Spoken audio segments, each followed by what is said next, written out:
Hi friends, आज के इस लेक्चर में हम लोग पढ़ेंगे कि एन फैक्टर किसे कहते हैं और एन फैक्टर को निकालते कैसे हैं। बिल्कुल आसान भाषा में। जैसे मान लीजिए एन फैक्टर होता है अम्ल का, क्षार का या लवण का, तो इन सब का एन फैक्टर निकालते कैसे हैं। तो सबसे पहले हम लोग देखेंगे कि एन फैक्टर होता क्या है। तो एन फैक्टर देखिए क्या होता है, किसी यौगिक के द्वारा कुल त्यागा गया धनायन हो गया, ऋणायन हो गया या इलेक्ट्रॉन की संख्या को हम लोग क्या बोलते हैं, एन फैक्टर या एन कारक कहते हैं। जैसे यहाँ पे देख लो HCl हो गया, HCl का यहाँ पे लिखे n फैक्टर 1, NaCl का n फैक्टर 1, CaOH का होल टू का n फैक्टर 2। तो ये कैसे हम निकाले हैं, है ना, कैसे निकाले हैं। तो इसको हम लोग अच्छे तरीके से क्या करेंगे, लोग सीखेंगे लोग कि n फैक्टर कैसे निकालते हैं। तो चलिए लोग हम लोग देखते हैं कैसे n फैक्टर निकाला जाता है। तो चलिए लोग हम लोग देखते हैं कि अम्ल का n फैक्टर कैसे निकालते हैं। देखिए लो, अम्ल क्या होता है, अम्ल वही पदार्थ होता है जो जल में घुलकर H+ आयन देता है। और यहाँ पे अम्लों के द्वारा कुल त्यागे गए H+ की संख्या को ही हम लोग क्या बोलते हैं, एन फैक्टर। मतलब कि जितना अम्ल H+ आयन त्यागेगा ना, वही उसका क्या कहलाएगा, एन फैक्टर। जैसे एग्जांपल यहाँ पे देखिए लो, यहाँ पे लिए HCl, HCl को तोड़ते हैं ना तो H+ देता है और Cl-। यहाँ पे देखिए लो H+ की संख्या कितना है, तो यहाँ पे दिखाई दे रहा है 1। तो यहाँ पे एन फैक्टर इसका कितना हो जाएगा, 1 हो जाएगा। कितना हो जाएगा, एन फैक्टर 1 हो जाएगा।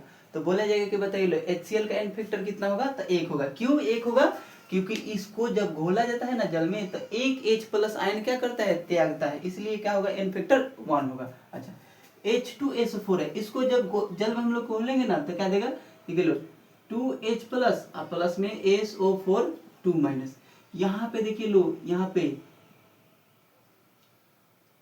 देखिए लो H+ की संख्या कितना दिखाई दे रहा है, H+ की संख्या 2 दिखाई दे रहा है, इसलिए इसका एन फैक्टर बराबर कितना हो जाएगा, 2।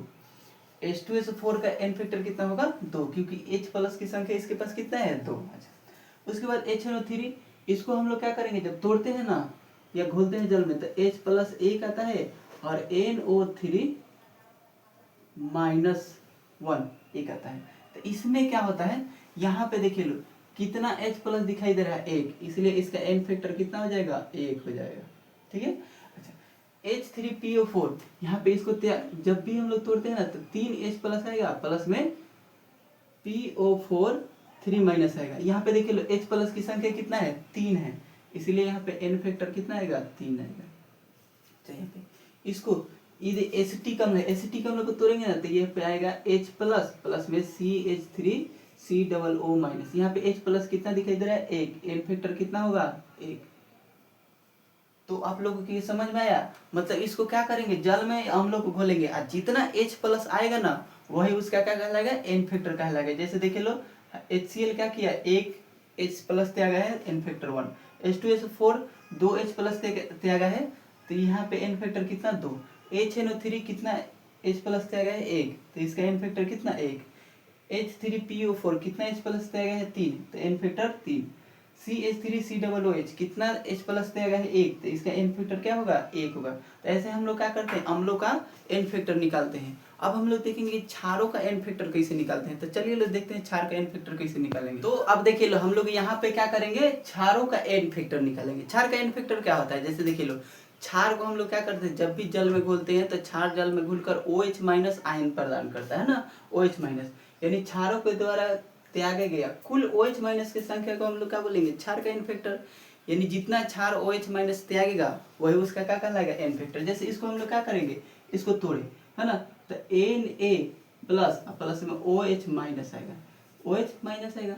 अच्छा, यहाँ पे देखिए जब NaOH को घोला गया ना जल में, तो ये घुल कर क्या हुआ, N टूट कर आयनों में टूट गया और क्या हुआ, OH- की संख्या कितना दिया, 1। तो यहाँ पे एन फैक्टर बोला जाएगा तो कितना होगा, 1 होगा। बस खाली हम लोग को क्या करना है, OH- की संख्या देखना है, जितना OH- उतना एन फैक्टर। तो यहाँ पे एक OH आया, इसलिए एन फैक्टर कितना, 1 आया। अच्छा, KOH को हम लोग क्या करेंगे, घोलेंगे तो K+ आएगा, OH- आएगा। यहाँ पे देखिए OH- की संख्या कितना है, 1 है, इसलिए एन फैक्टर इसका कितना, 1। अच्छा, CaOH का होल ट्वाइस, तो यहाँ पे देखिए Ca2+ और प्लस में 2OH- है, यहाँ पे OH- की संख्या 2, एन फैक्टर का मान 2। यहाँ पे देखिए लो MgOH का होल ट्वाइस, तो Mg2+ और प्लस में क्या चीज, 2OH-। OH- की संख्या यहाँ पे भी कितना, 2, एन फैक्टर 2। है ना। अच्छा यहाँ पे देखिए ए एल ओ एच का होल थ्राइज, तो यहाँ पे क्या करेंगे Al3 प्लस प्लस में OH माइनस, यहाँ पे OH माइनस कितना आएगा 3, मतलब OH माइनस की संख्या 3, इसलिए इसका n फैक्टर कितना 3 होगा। तो आप लोगों को समझ में आया है। जैसे मान लीजिए क्या करेंगे, इसको हम लोग घोलेंगे ना, तो जितना OH माइनस की संख्या आएगा ना वही उसका क्या कहलाएगा n फैक्टर। अब हम लोग क्या करेंगे, यहाँ पे क्षार का देख लिए, अम्ल का देख लिए, अब हम लोग पढ़ेंगे लवणों का n फैक्टर कैसे निकालते हैं। तो चलिए लोग देखते हैं लवण का n फैक्टर कैसे निकालते हैं। तो चलिए लोग हम लोग देखते हैं लवणों का n फैक्टर कैसे निकालते हैं। तो लवण कैसे बनता है, धनावेश और ऋणावेश से मिलकर क्या बनता है, लवण बनता है। अच्छा हम लोग क्या करेंगे, लवणों का n फैक्टर जब देखेंगे ना तो उस पर देखेंगे कि कुल धनावेश कितना रहा है या कुल ऋणावेश कितना रहा है, या तो कुल धनावेश देखेंगे या तो कुल ऋणावेश देखेंगे। तो यहाँ पे चलिए लो देखो, जैसे यहाँ पे ना Na प्लस और Cl माइनस, यहाँ पे देखिए लो कुल धनावेश कितना रहा है 1, या कुल ऋणावेश कितना रहा है 1 का रहा है, तो इसलिए इसका n फैक्टर कितना होगा 1 होगा। KCl को तोड़ेंगे तो आएगा K प्लस प्लस में Cl माइनस, कुल धनावेश 1 या कुल ऋणावेश 1, तो कुल धनावेश लीजिए लो या कुल ऋणावेश लीजिए लो, तो हम लोग कुल धनावेश लेंगे कितना 1 का रहा है, तो n फैक्टर 1। अच्छा यहाँ पे इसको तोड़ेंगे तो Ca2 प्लस आएगा प्लस में 2Cl माइनस आएगा, कुल धनावेश की संख्या कितना 2, n फैक्टर कितना 2।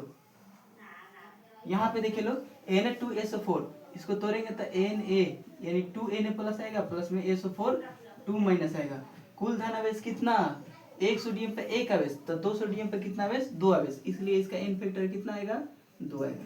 यहाँ पे देखिए CaCO3, यहाँ पे निकालेंगे Ca2 प्लस प्लस में CO3 2 माइनस, कुल धनावेश कितना 2, n फैक्टर इसका कितना आएगा 2 आएगा। तो आई होप कि आप लोगों को समझ में आया होगा कि n फैक्टर कैसे निकालते हैं।